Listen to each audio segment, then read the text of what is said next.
right, we're looking at Micah 4:8. So if you're not there, turn there. Well, you don't actually, we're going to be on point 16. And what we're looking at here, rather than turning back to Micah, since we're going to look at another citation. Here on the overhead, we were discussing, as for you, Tower of the Flock. So this is a reference to Jerusalem, hill of the daughter of Zion. We're looking at hill, and what might seem like a nondescript word, it can be translated hill, but this Hebrew word Ophel can be also a stronghold, which is what we're looking at here. When we look at the Ophel, which refers to, we saw at the end of point 15, refers to the stronghold established by David after his conquest of the Jebusites. And then 16 here, the Ophel is also described as being adjacent, even connected to the temple. So we looked at a couple of passages there. If we look at our map, that we see, again, you know, there's question marks on the map because according to the authors of this book, which I need to give credit to, it's an atlas of Jerusalem. It's a pretty cool book. They have a lot of old maps and how they, you know, they go through various excavations and what they find, and they see an emerging picture. In this case, you would see City of David down enclosed partially in the green lines down to the bottom right of the map. And this is just to above that, you see the Ophel.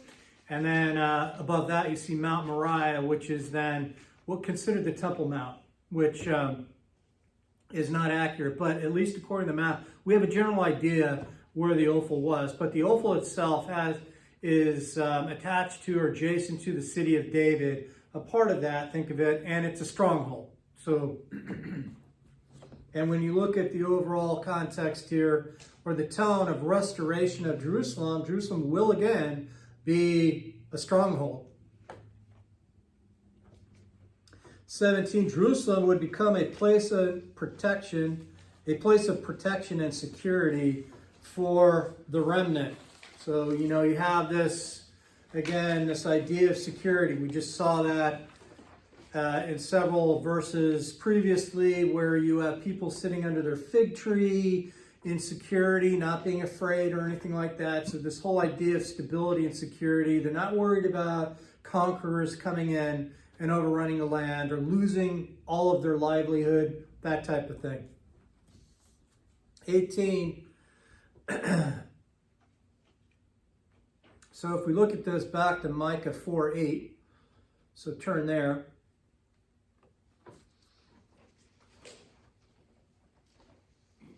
So Micah says this for you, Tower of the Flock, hill of the daughter of Zion, to you it will come, even the former dominion will come, the kingdom of the daughter of Jerusalem. 18. The former dominion refers to the glory days of Jerusalem under David and Solomon. And, you know, when you look at Jerusalem as a nation, when you look at the pinnacle or zenith of their might, their power, their influence, you would look at King David and King Solomon. And so this is really, not that other kings didn't do impressive things, and so forth. We see, you know, like building projects. Uzziah, though he ended up, you know, as a leper, he actually was greatly prospered in many different things. God prospered him there. Jotham, I think his son, we have Manasseh. We were looking at first hour, not that those individuals and others didn't make their own contributions, but when you're really looking at the pinnacle of power, it's really David and Solomon. If nothing else, too, the most illustrious. Even if the city was bigger under other rulers, the reputation and power was much greater under David and Solomon. So the former dominion, point 18, refers to the glory days of Jerusalem under David and Solomon. 19, Israel reached the zenith of its rule under David and Solomon. You know, we talked today about the zenith of power in the United States.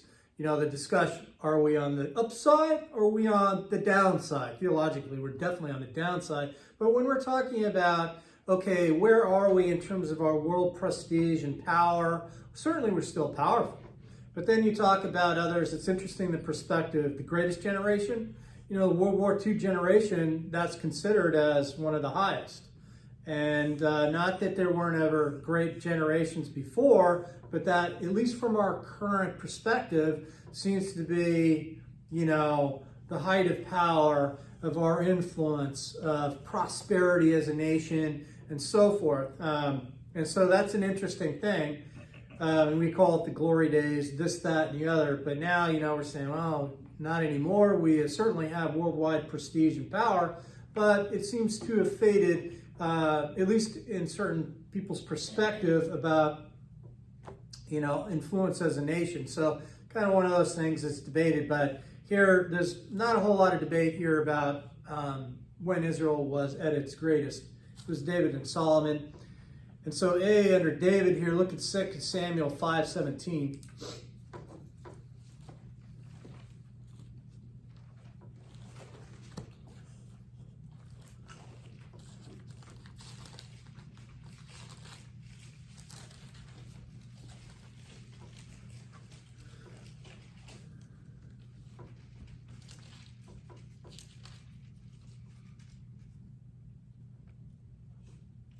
So some of his, military conquests, we know what he did with Goliath, but when he actually came into power, this is something that really started ridding the land of enemies of Israel and those who would actually attack him. So when the Philistines heard that they had anointed David king over Israel, all the Philistines went up to seek out David. And when David heard of it, he went down to the stronghold. So this is, now the Philistines came and spread themselves out in the valley of Rephaim.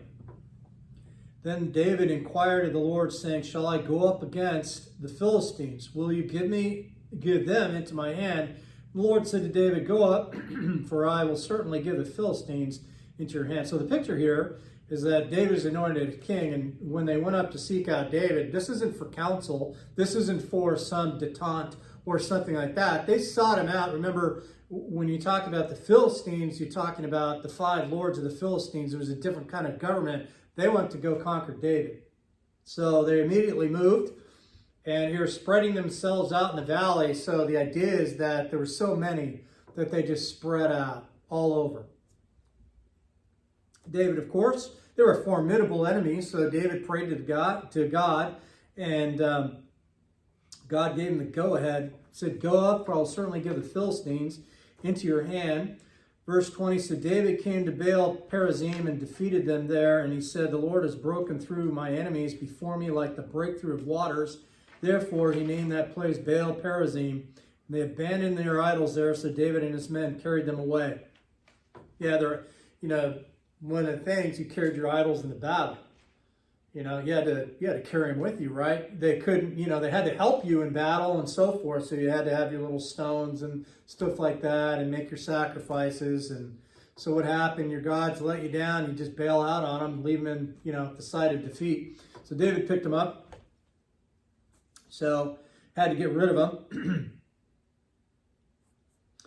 And carried them away. 22, now the Philistines came up once again and spread themselves out in the valley of Rephaim.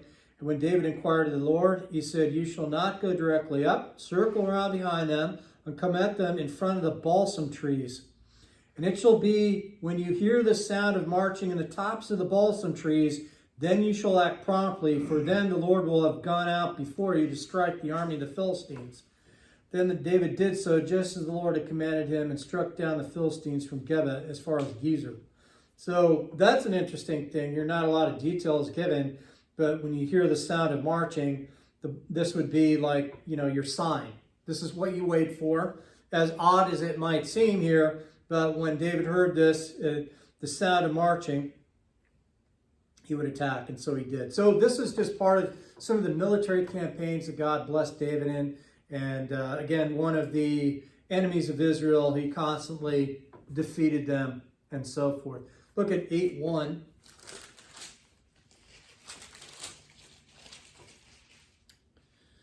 Again here, now after this it came about that David defeated the Philistines and subdued them, and David took control of the chief city from the hand of the Philistines, and he defeated Moab and measured them with the line, making them lie down on the ground, and he measured 2 lines to put to death, and one full line to keep alive. The Moabites became servants to David, bringing tribute. So, his various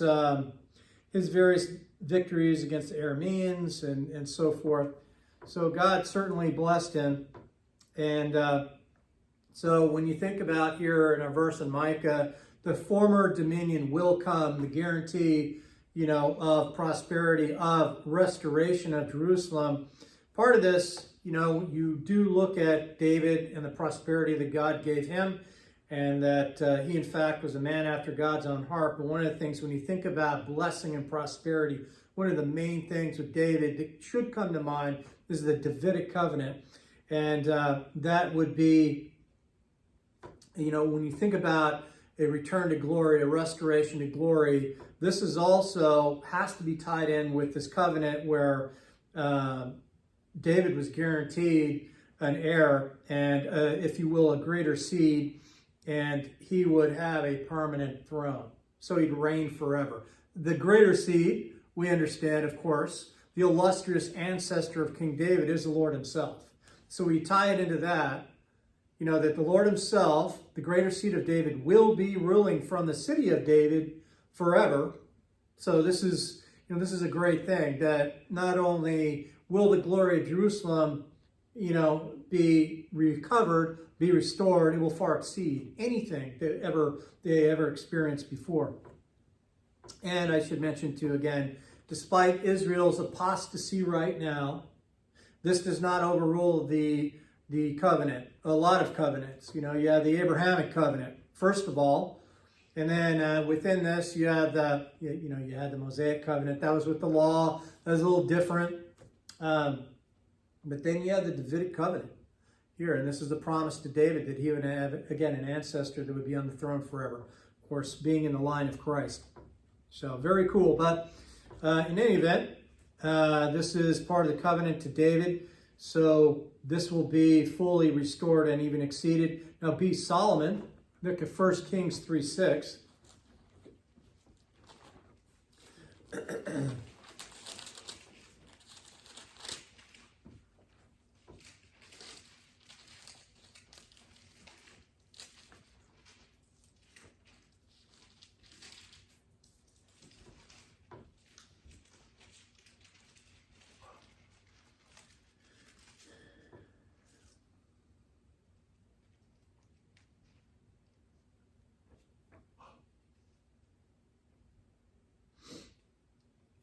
5, in Gibeon, the Lord appeared to Solomon in a dream at night, and God said, "Ask what you wish me to give you."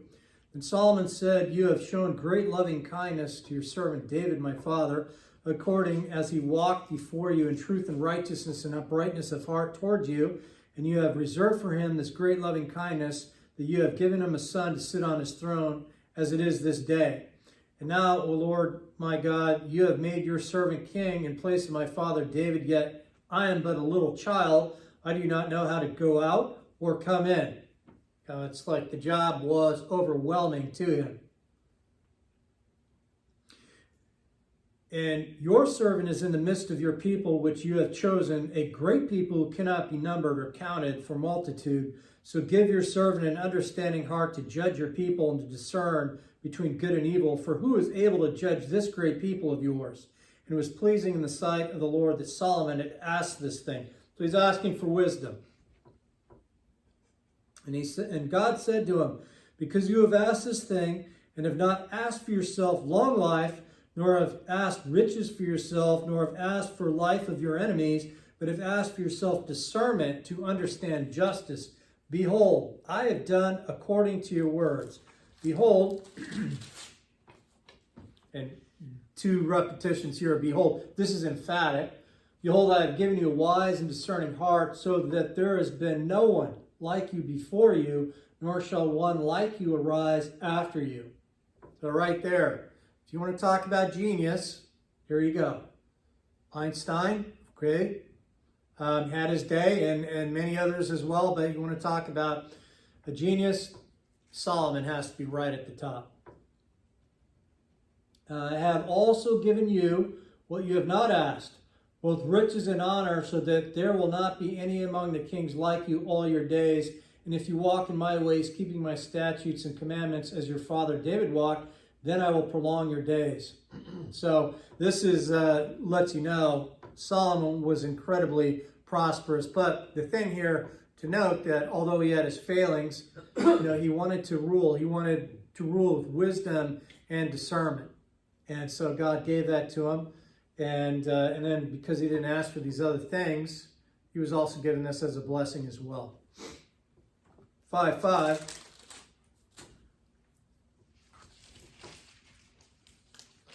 And, one of the things, too, that he was given a privilege of building the temple. Behold, I intend to build a house for the name of the Lord my God, as the Lord spoke to David, my father, saying, your son, whom I will set on your throne in your place, he will build the house of my name. So, and he went through a really cool, very elaborate process of getting materials and all these different things. And you look at, the building materials and the costliness of all this. But what are you building? Well, you're building God's house here, right? The temple. And he was able to do that. And it was a great achievement. 1 Chronicles 29:25.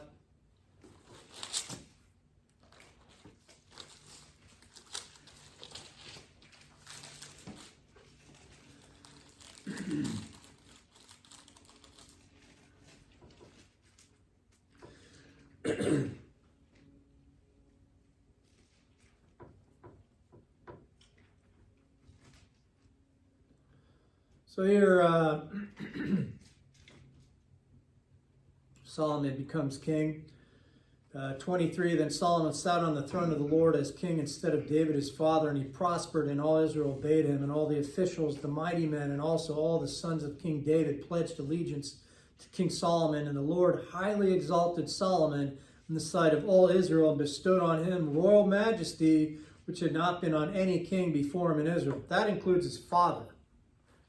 So such was his influence. And then 2 Chronicles 9:22.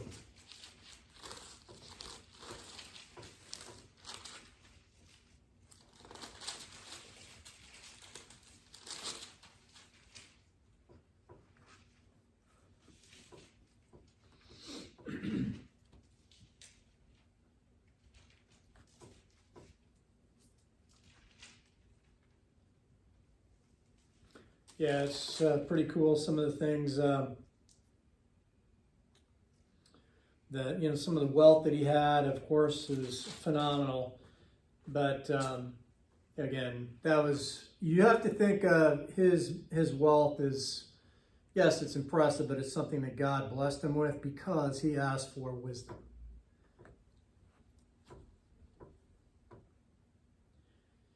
Um, 22, so King Solomon became greater than all the kings of the earth in riches and wisdom. All the kings of the earth were seeking the presence of Solomon to hear his wisdom, which God had put in his heart. So quite a reputation. And so that is it. So when you think about the domination or dominance and prestige of Israel, think of David and Solomon. And think of it when the Lord does rule from the city of David, which is, he is the greater seed of David, the promised, the prophesied, guaranteed greater seed of David. He will bring it to another zenith, another level, because only the Lord can do. So these are at least some of the various features of David and Solomon. Again, David, one of the key things, not that he wasn't rich and wealthy or powerful, he was, but also he had the blessing of the Davidic covenant here. Solomon in his own right was blessed with wisdom and riches in his own way. He had the privilege of building the temple, which his father was denied.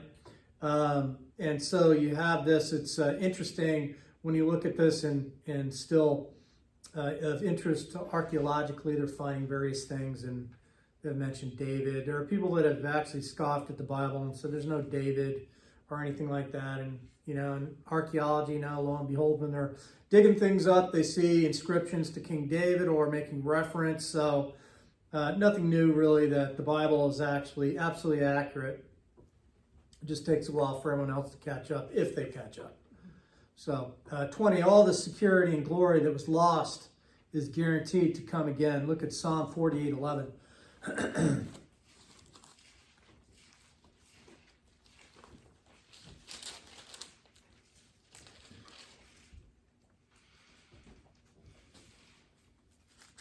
From Micah's perspective, this, prosperity, the level of prosperity they had then in the land would be lost. And ultimately, first there would be issues with the Assyrians, and of course with Babylon, there would be deportation.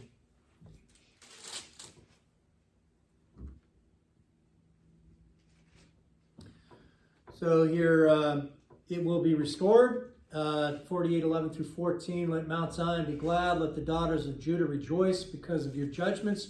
Walk about Zion and go around her. Count her towers. Consider her ramparts. Zion again. We're talking about Jerusalem. Go through her palaces that you may tell it to the next generation. For such is God, our God forever and ever. He will guide us until death. So, just referring to some of the magnificence of the city as well. And we know in Jesus' day, by the way, that the temple itself was very magnificent too. There have been some alterations, some renovations by King Herod and all that. So it's really, very impressive, but especially as a whole, Jerusalem was in the time of David and Solomon. So all the security and glory that was lost is guaranteed to come again. 21, the kingdom of the daughter of Jerusalem will be restored to glory that will exceed even the former glory. All right.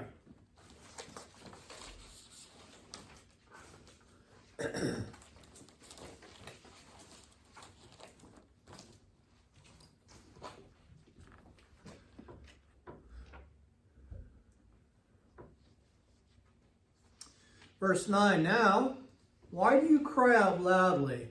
Is there no king among you, or has your counselor perished?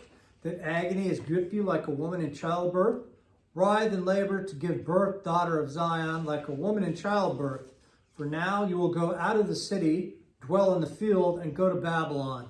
There you will be rescued. There Yahweh will redeem you from the hand of your enemies.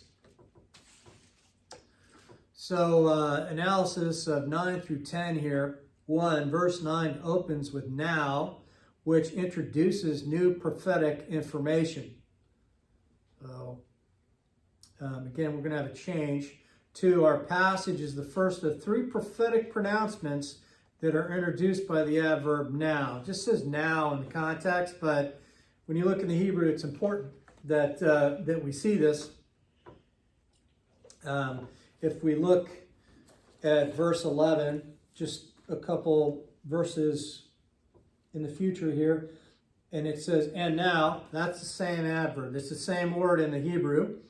And then also in 5:1, now, muster, the troops. So it doesn't seem like much in the English, but these are actually markers in the Hebrew that something's different. So you need to take notice. There's going to be likely subtle changes in time frame or just a different subject, as we will see here. 3, the adverb atah, which is the Hebrew, may refer to different time frames. It may refer to the present moment, as in our English expression, say, right now. That means you understand that doesn't mean yesterday. It doesn't mean in the future. It means immediately, right now. Look at Caleb's statement in Joshua 14:10.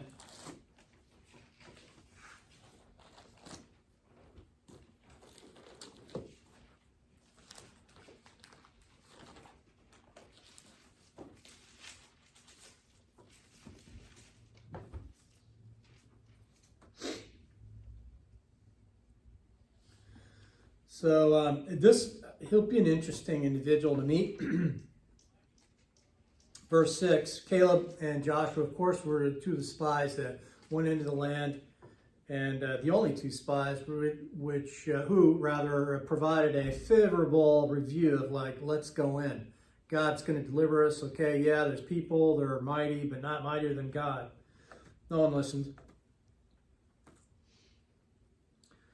But later on, when it came down to after the Exodus generation, when everyone died off of that generation except Caleb and Joshua. Now it's time to go into conquer. So now you have the transition from the Exodus generation to the conquest generation. And Caleb has his piece of land that's been promised to him. And so he's going to go in and take control of it.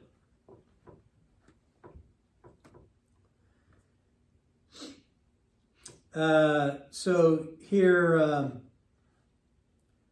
6, then the sons of Judah drew near to Joshua and Gilgal, and Caleb, the son of Jephunneh, the Kenizzite, said to him, you know the word which the Lord spoke to Moses, the man of God, concerning you and me in Kadesh Barnea. They were singled out for blessing, Joshua and Caleb. I was 40 years old when Moses, the servant of the Lord, sent me from Kadesh Barnea to spy out the land. I'm going to give us a little time frame here. So as a spy, he's 40 years old. Nevertheless, my brethren who went up with me made the heart of the people melt with fear, for I followed the Lord my God fully. So Moses swore on that day, saying, surely the land that on which your foot has trodden shall be an inheritance to you, to your children forever, because you have followed the Lord my God fully. Kind of a cool way to draw up a deed, right? Wherever you set your foot, that's your land. You gave the positive review, this will be your land. You got to be patient. And now behold, the Lord has let me live just as he spoke. These 45 years from the time that the Lord spoke to this word to Moses, when Israel walked in the wilderness, and now behold, I am 85 years old today. So this word 10 and now, that means immediately, right now. So it's our adverb. I like the context too. I'm thinking Caleb, 85 years old, going in. By the way, he went in and fought. So imagine, 85 years old going in and fighting. So God blessed him.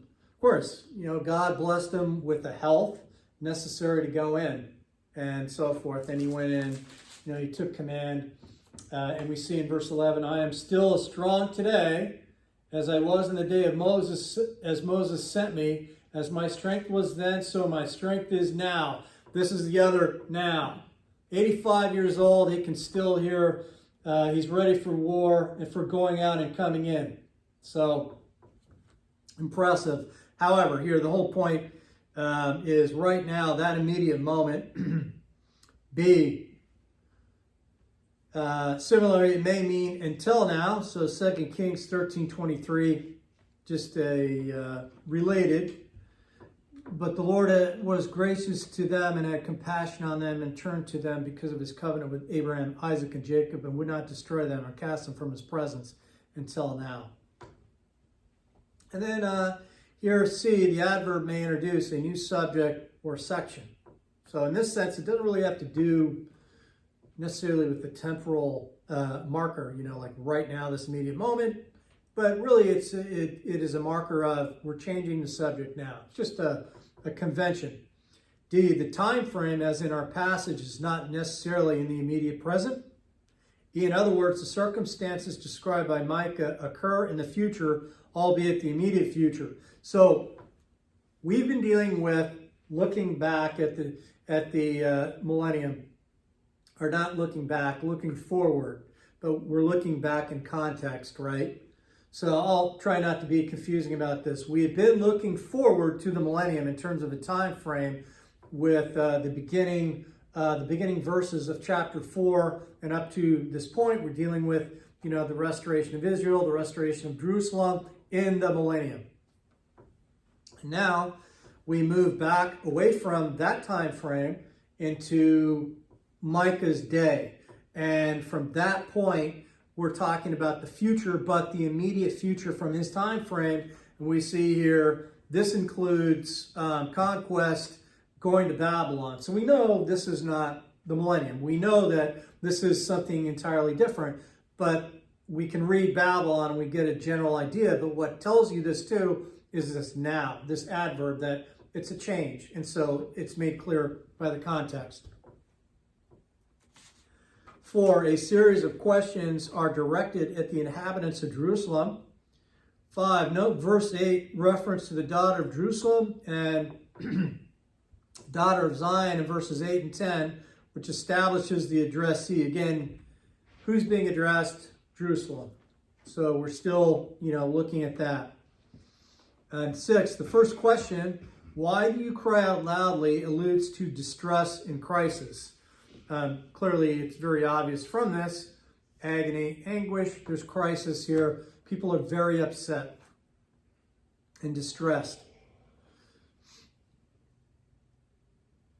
7, the question along with the other two related to Jerusalem are primarily satirical. In other words, this is very sarcastic. One way to look at this. 8, we've seen the prophet condemn the corrupt, rapacious leadership so far. Micah 3:1 and following, where you have, the leaders, they're corrupt. The religious, let's just go to 3:1 here.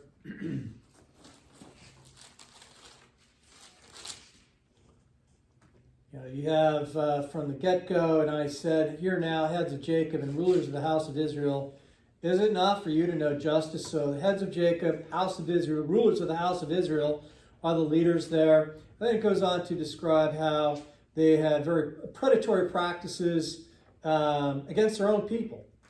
And then you have prophets in verse 5, and the religious leaders, basically they're doing their job for the money and getting rich doing it and taking advantage of the situation, letting things go instead of condemning, these heads and rulers of Israel and of Jacob. They're just going along with it and profiting from that. And so you have this corruption and depravity. And then you have verse 7, the seers will be ashamed, the diviners will be embarrassed. And here they're going to go into captivity. So we have this as well. And, basically all of this is outlined in chapter 3. And of course, in verse 12, we already read this first hour, where you do have the destruction of Jerusalem is prophesied as well. So you have all the corrupt, rapacious leadership in chapter 3, 9. A laissez-faire attitude towards sin and obedience to God prevailed in the land. So very tolerant, and basically not just tolerant, but just outright rejection of God's standards. That's what prevailed. 10, however, a large portion of the populace accepted and even embraced the leadership. This is important to understand. It's not just corrupt leadership. Of course, those who were, say, in these contexts, the widows that were taken advantage of, had their houses stolen, all this, obviously they were victimized and so forth. But from the general population, these corrupt priests and prophets and seers, these corrupt leaders, they were approved of. They were chosen, that the people generally were fine that these people ruled them. Micah and a small segment, of course, were not, those who were positive.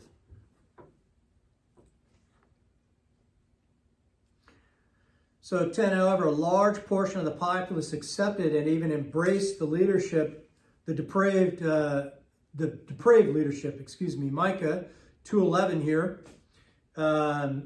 If a man walking after wind and falsehood had told lies and said, I will speak out to you concerning wine and liquor, he would be a spokesman to this people.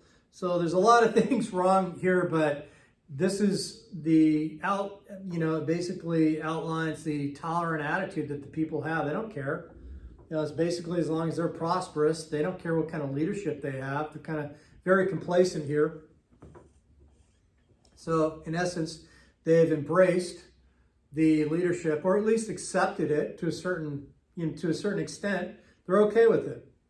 And here, comparing Jeremiah 5:31, the prophets prophesy falsely, and the priests rule on their own authority, like what Mike has been talking about too. And my people love it so, but what will you do at the end of it? So the people love this. They don't have a problem with it. Okay. So 11, the people had the leaders they wanted in power. 12, the prophet sarcastically implies that there's no cause to cry out in despair. It's like, you don't have anything to worry about. You have the people that you wanted there. Say they said they were going to do this, that, and the other and protect you or whatever. Well, you have the ones you wanted. You got what you wanted. But this is very sarcastic. Like, surely you have nothing to worry about.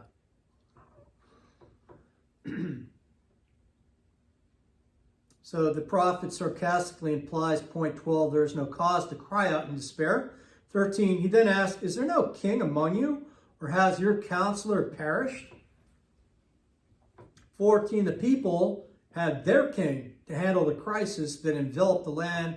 Surely their guy would exercise wisdom and discretion. Your guy, this person that you're okay with, you've embraced, and everyone around him, this is going to be something that, surely they'll deliver you. And of course, this is sarcastic. The meaning of they won't.